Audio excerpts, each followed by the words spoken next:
사랑하는 성도님, 오늘 수요 예배 말씀을 통해서 하나님의 위로와 은혜를 경험하시기를 주님의 이름으로 소망합니다. 인생 자체를 고통이다라고 생각하는 사람들이 있습니다. 생로병사 인생 과정 자체가 고통이라는 것입니다. 실제로 우리가 살아가는 삶에는 여러 가지 모양의 고난과 시련이 있습니다. 어떤 분은 소중한 사람을 먼저 떠나보내는 아픔을 겪습니다. 어떤 분은 사업의 실패를 경험하기도 합니다. 어떤 분은 관계의 어려움을 평생 동안 경험하기도 합니다. 그리고 어떤 분은 삶의 허무와 권태로 지루함을 느낄 수도 있습니다. 어떤 인생도 고난과 아픔을 피해갈 수는 없습니다. 그렇다면 아픔을 당하는 성도분들은 어떻게 위로를 받을 수 있습니까? 무엇이 성도의 삶에 힘이 되고 소망이 될 수 있습니까? 오늘 본문을 함께 묵상하며 찾아가 보면 좋겠습니다. 사도 베드로는 AD 60년대 중반에 로마에서 체류하면서 베드로전서를 썼습니다. 앞서서 사도 바울이 먼저 로마에서 1차로 투옥되었다가 풀려난 상황이었습니다. 당시의 로마 제국은 네로 황제의 치하에 있었기 때문에 한창 기독교에 대한 박해가 거세어지고 있었습니다. 당시 크리스찬 성도의 삶은 말 그대로 고통스러움 그 자체였습니다. 예루살렘과 각지에서 심해진 기독교 박해로 말미암아 재산과 거처를 잃고 투옥과 사형을 면하기 위해 피난한 성도들은 지금의 터키 지방인 소아시아 지역에 정착했습니다. 그 성도들은 그 지방에서 흩어져서 여러 교회를 세웠습니다. 그리고 함께 예배하며 가난과 박해를 힘겹게 견디고 있었습니다. 오늘 말씀은 환난에 처한 성도에게 어떤 위로를 줄 수 있습니까? 먼저 본문 베드로전서 1장 3절에 보시면 우리 주 예수 그리스도의 아버지 하나님을 찬송하리로다. 그의 많으신 긍휼대로 예수 그리스도를 죽은 자 가운데서 부활하게 하심으로 말미암아 우리를 거듭나게 하사 산 소망이 있게 하시며 라는 말씀이 있습니다. 무엇보다 성도가 가장 큰 위로를 받을 수 있는 대상은 아버지 하나님과 예수 그리스도이십니다. 오늘 본문은 하나님께서 성도의 아버지가 되심을 아버지 하나님이라는 단어를 사용해서 알려주십니다. 하나님께서 고난에 처한 성도를 친아버지처럼 보호하십니다. 그리고 예수 그리스도는 우리가 거듭나 새 생명을 얻고 새로운 희망의 삶을 살도록 하기 위해 죽기까지 우리를 사랑하셨습니다. 아버지 되신 하나님과 목숨 바쳐 우리를 사랑하신 예수님은 우리에게 큰 위로가 되십니다. 이어서 베드로전서 1장 4절에 썩지 않고 더럽지 않고 쇠하지 아니하는 유업을 잊게 하시나니 곧 너희를 위하여 하늘에 간직하신 것이라 라는 말씀이 있습니다. 두 번째로 성도의 위로는 하나님의 유업입니다. 성도는 하나님께서 주실 유업을 바라보며 삶의 위로를 받을 수 있습니다. 주님께서는 우리를 위해서 그분의 유업을 하늘에 준비해 두셨습니다. 하늘나라의 유업은 성도를 위한 것입니다. 또한 하나님께서는 4절에서 하늘에 우리를 위해서 그 유업을 소중히 간직해 두실 것이라고 하십니다. 이 말씀을 통해 이 유업이 귀중한 것이라는 것을 알 수 있습니다. 또한 하나님께서 친히 간직하셔서 준비해 주신다는 말씀을 통해 우리 아버지 하나님께서 우리를 친자녀처럼 사랑하심을 다시 한번 확인할 수 있습니다. 마치 사랑하는 자녀에게 생일 선물과 크리스마스 선물을 미리 사서 준비해 두는 아버지처럼 하나님도 우리를 위해 그렇게 하신다는 뜻입니다. 주님 주실 유업은 세상 사람들이 상속받는 재산과 물려받는 기업과 다른 점이 있습니다. 그것이 4절에 썩지 않고 더럽지 않고 쇠하지 않는다 세 가지 표현으로 나와 있습니다.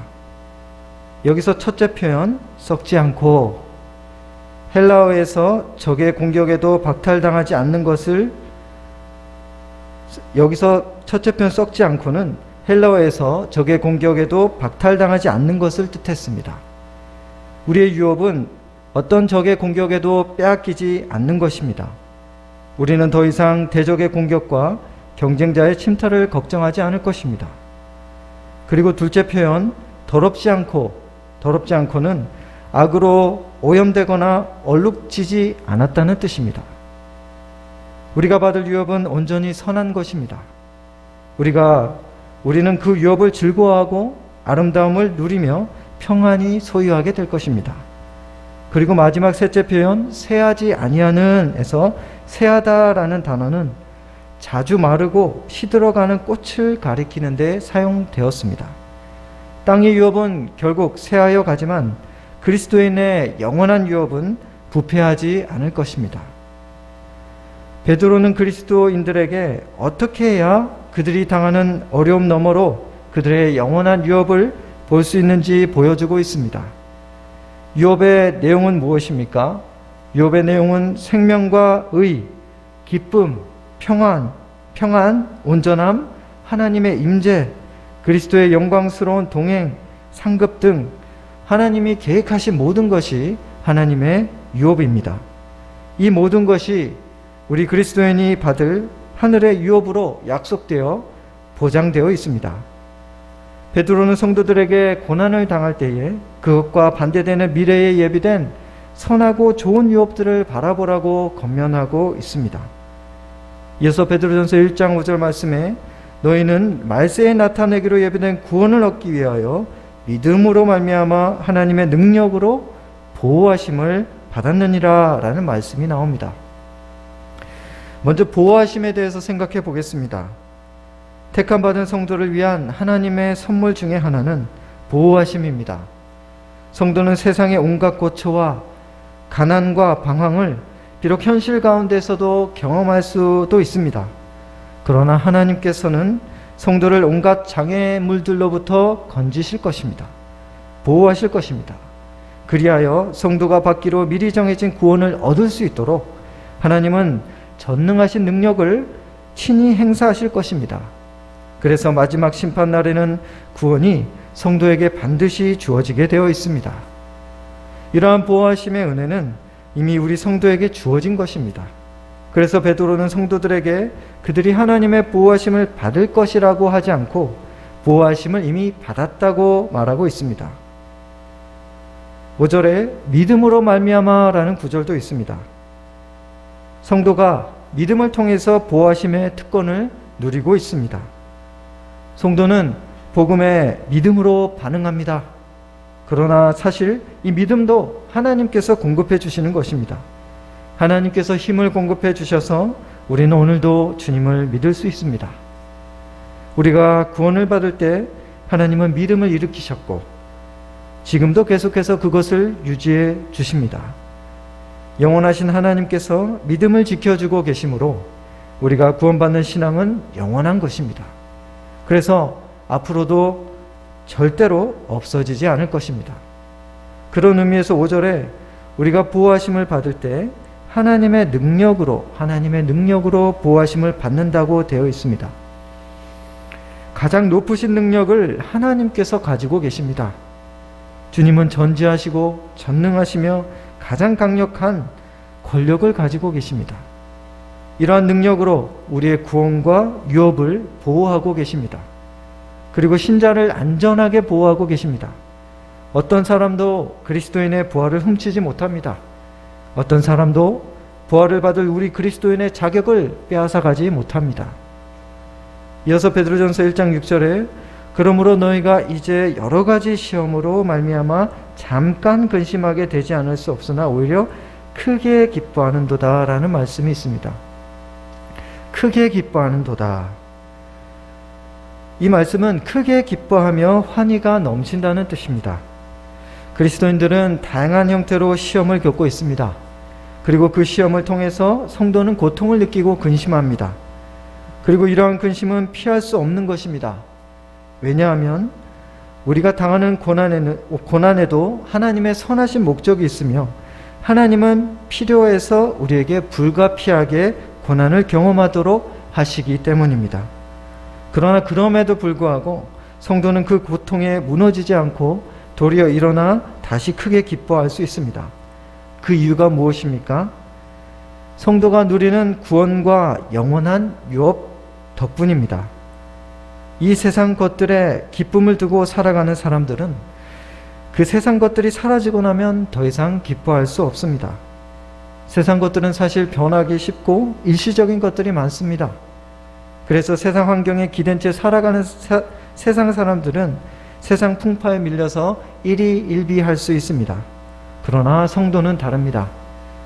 성도는 변하지 않고 영원하신 하나님과의 관계에 기쁨을 뿌리내린 채 살아가려고 노력합니다. 하나님께서 주실 변하지 않고 영원한 유업에 소망을 품고 살아가려고 합니다.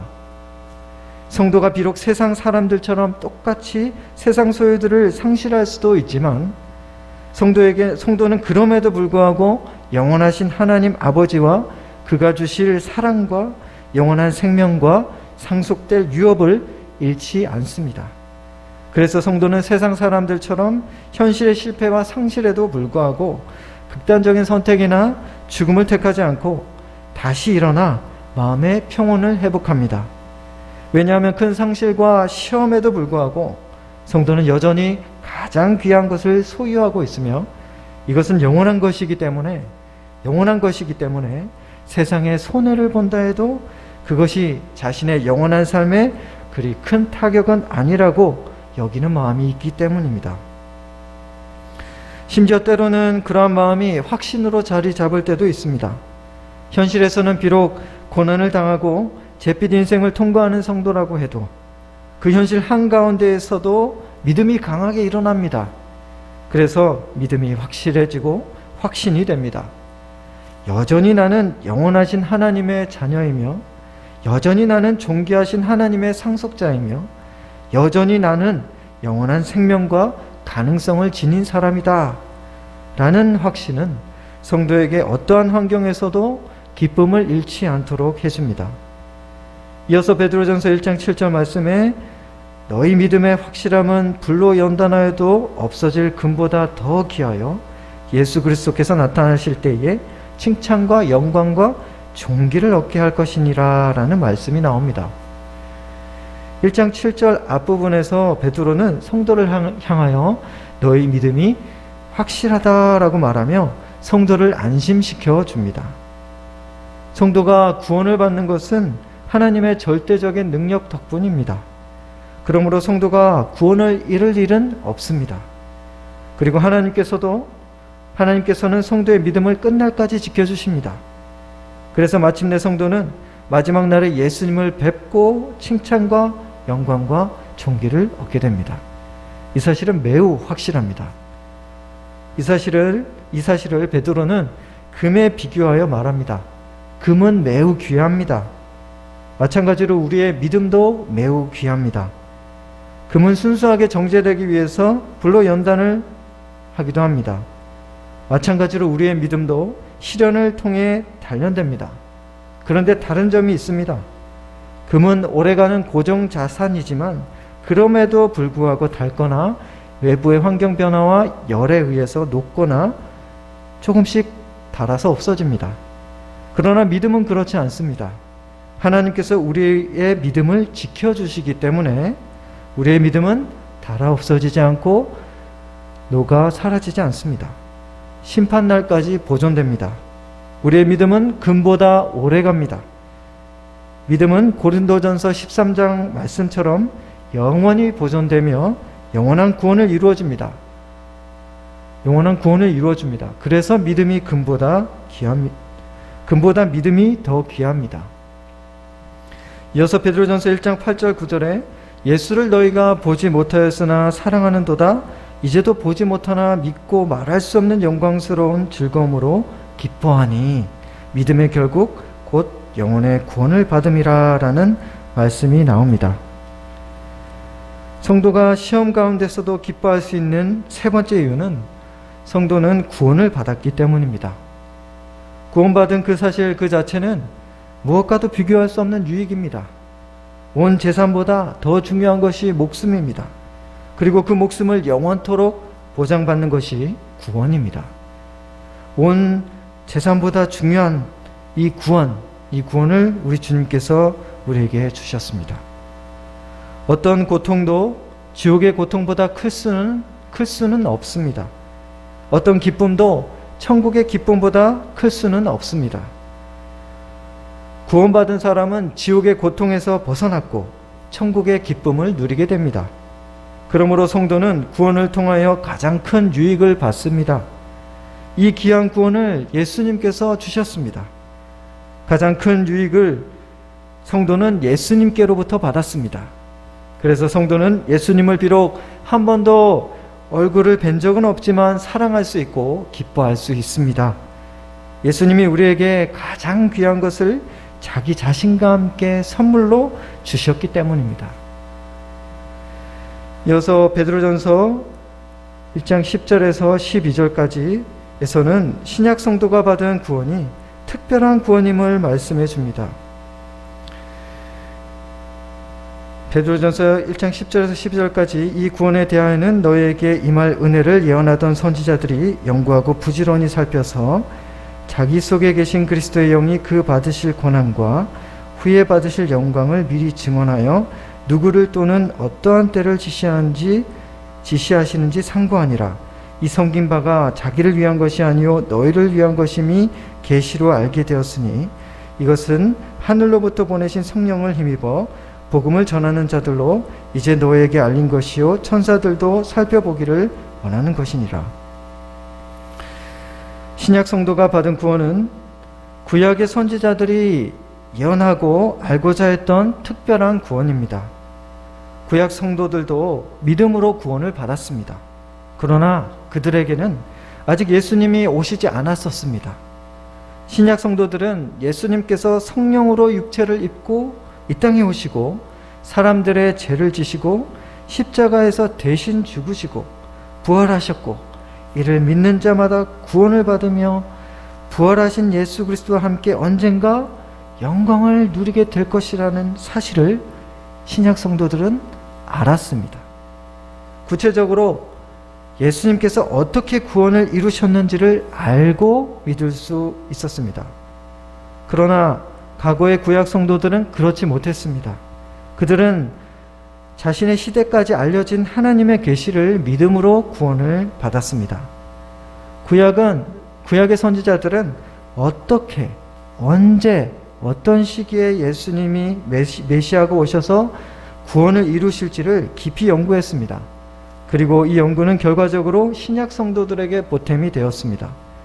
신약 성도들은 구약의 예언 말씀을 토대로 예수님께서 메시아이심을 확실히 알 수 있었고 또 제대로 된 복음을 전할 수 있었던 것입니다. 이어서 베드로는 신약 시대의 복음, 예수님의 구원 사역은 너무나도 영광스러운 것이어서 천사들도 살펴보기를 원하는 것이라고 합니다. 결과적으로 베드로는 신약의 성도가 받은 구원은 구약 시대부터 말씀에 계시된 것이기 때문에 성도가 받은 구원은 확실한 것이라고 말하고 있습니다. 또한 성도가 받은 구원은 구약 성도들이 그토록 알기를 원했던 구원의 진리를 통해서 받은 아주 소중한 것임을 우리에게 알려줍니다. 오늘 본문에 이어서 13절까지를 한 번 더 살펴보기를 원합니다.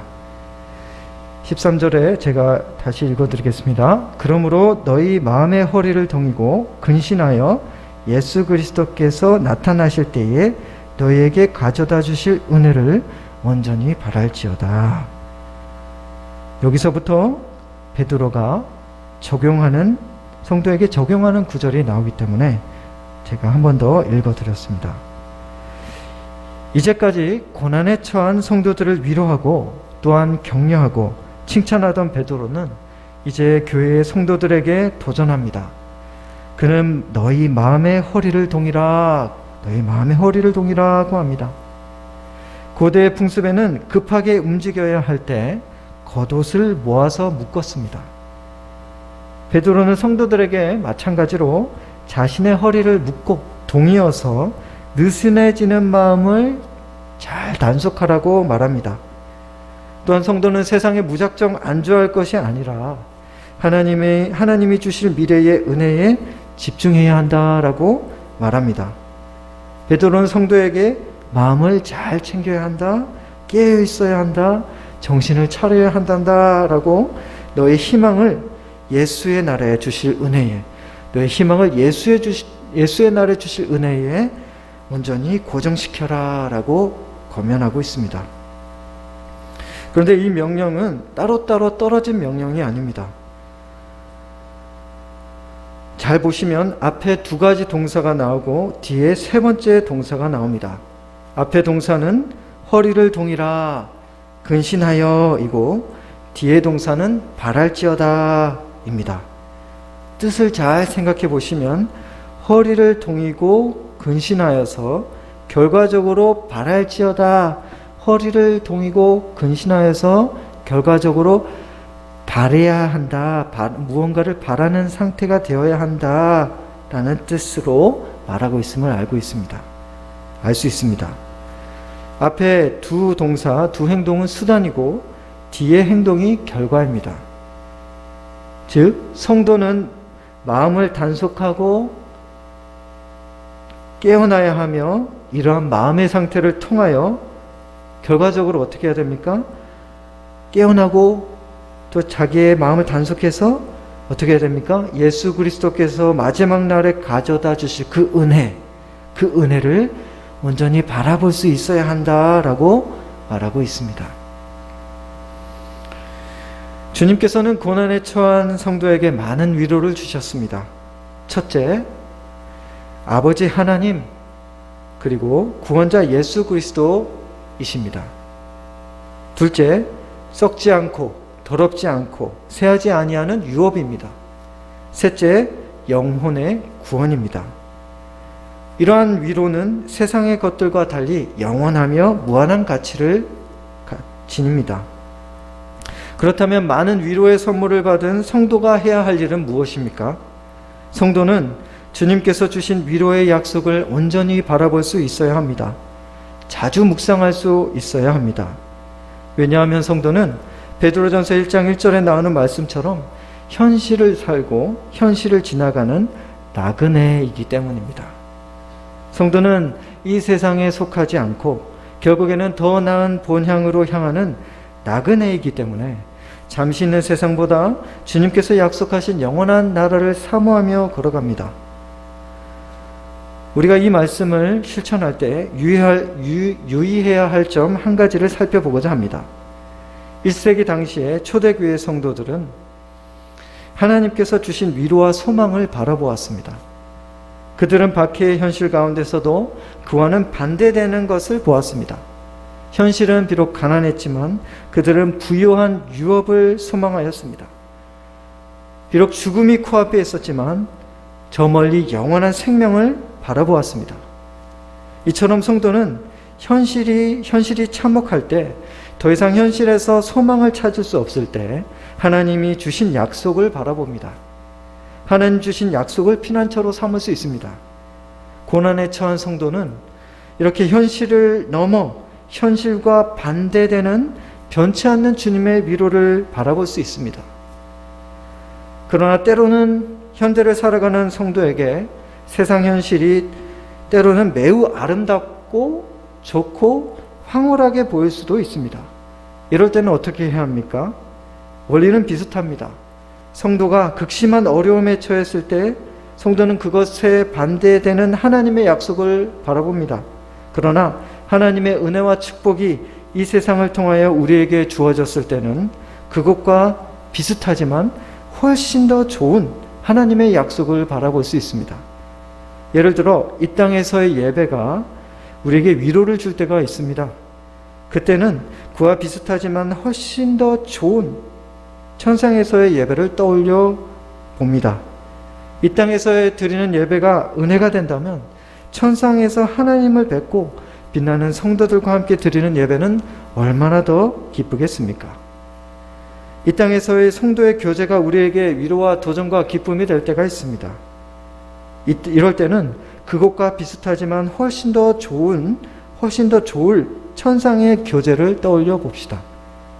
이 땅에서 성도들과 함께 누리는 교제가 기쁨의 위로가 된다면 하늘나라에서 우리 하나님과 또 우리 친근한 가족과 사랑하는 사람들, 또한 아브라함, 다윗, 베드로와 바울의 공동체와 교회의 공동체와 누리는 교제는 얼마나 더 안정적이고 친밀하고 기쁘며 영광스럽겠습니까?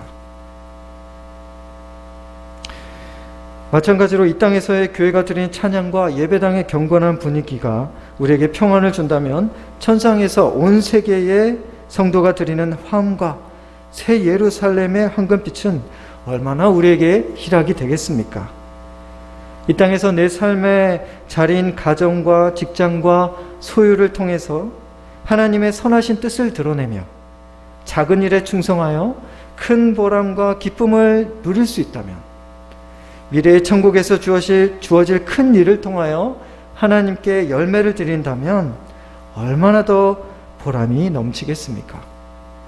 우리는 현실에서 은혜를 맛볼 때마다 앞으로 그와는 비슷한 종류이지만 훨씬 더 좋은 다가올 기쁨 또한 바라볼 수 있습니다.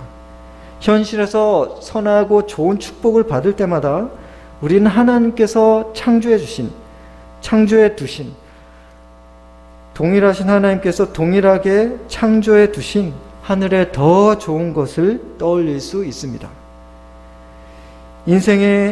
인생은 고통의 연속이라고 말하는 사람들이 있습니다. 예수님을 믿는 성도들도 분명 세상 사람들처럼 동일한 고통을 겪기도 하고 그들보다 더 극심한 고난에 처해지기도 합니다. 그러나 예수님을 믿는 성도들에게는 다른 것이 있습니다. 바로 성도에게는 고난을 이겨낼 만한 위로가 있다는 것입니다. 이 위로는 변함없는 것이고 흔들리지 않는 것입니다. 또한 진실된 것입니다. 하나님 주신 위로는 성도를 지켜내고 그가 고난을 이겨내도록 돕습니다. 그에게 현재 누리는 축복을 넘어서서 장차올 더 좋은 축복을 꿈꾸도록 해줍니다. 그 꿈으로 성도는 순교의 고난까지도 이겨내었습니다. 그러므로 고난에 처했을 때나 인생의 기쁨을 누릴 때나 언제든 하나님의 약속을 온전히 바라보시기를 바랍니다. 소망하시며 바라보시기 바랍니다. 본문 3절의 말씀처럼 우리 성도들은 하나님이 주실 영원한 약속에 대한 산소망, 살아있는 소망, 살아서 역사하는 소망을 가지고 있는 사람들입니다. 약속에 대한 소망은 우리를 영적으로 깨워줄 것입니다. 약속에 대한 소망은 우리의 삶을 붙들어주고 우리의 구원을 이룰 수 있도록 도와줄 것입니다. 약속에 대한 소망, 이것은 우리가 하나님을 뵙고 하늘의 유업을 받도록 우리를 끝까지 인도하여 줄 것입니다. 그러나 세상의 소망은 헛된 것입니다.